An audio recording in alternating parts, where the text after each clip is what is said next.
I think it's appropriate during Black History Month, as well as at the advent of baseball season, that we remember the life of the great Frank Robinson, who died on February 7th at the age of 83.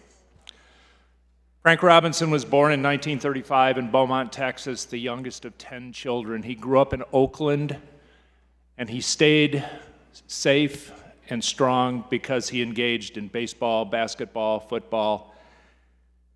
And in 1953, he signed his first contract to play professional baseball in the minor leagues for the Cincinnati Reds. He was sent to Ogden, Utah, which at the time was a very segregated city, for his first assignment, and then he subsequently was sent on to South Carolina to play baseball there, where he was met with racism and discrimination. But his abilities, his sheer love and dedication to the game of baseball brought him to the major leagues. In 1956, to the Cincinnati Redlegs, and I dare say I'm one of the few people on this floor who are old enough to remember watching Frank Robinson play baseball for Cincinnati. His statistics there were stellar. He led the National League in hitting, home runs. He was just a remarkable baseball player. But in 1966, the Reds saw fit to package him in a trade, probably the second most one-sided trade in the history of baseball after the Cubs got rid of Lou Brock for a guy named Ernie Broglio. They sent him to Baltimore for Milt Pappas. In 1966, his first year with Baltimore, he just showed Cincinnati what they had given up on. They thought he was an old 30 in 1965. That's why they traded him. In 1966, Frank Robinson won the Triple Crown, and he led the Baltimore Orioles to a World Series championship.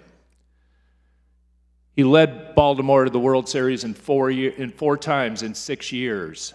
A remarkable feat. He was a team leader. He was known as the guy who enforced clubhouse discipline. In October of 1974, he was named the first black manager in Major League history when he took over the Cleveland Indians. And I think it speaks to the acceptance of African Americans as managers when I say that he was also the first black manager who was fired in Major League history.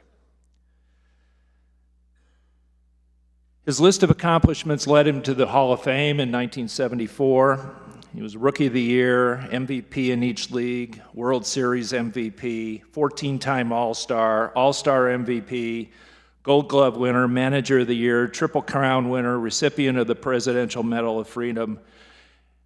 And while we all know that Jackie Robinson's number 42 has been retired throughout major leagues, and many teams have retired individual numbers who've played for them, Frank Robinson's number 20 has been retired by the Cincinnati Reds, the Baltimore Orioles, and the Cleveland Indians, and I think that's quite a testimony. He was one of the smartest, he was one of the toughest players in baseball. He dared pitchers to hit him in the head, and they gladly obliged back in those days. But he was one of the most respected players in baseball as well. He played the game the right way. He demanded the best of himself and expected the best from everyone around him. And I believe that no man should ask for more of himself or others, and I would like you to just remember Frank Robinson as he rests in peace. Thank you, Madam Speaker.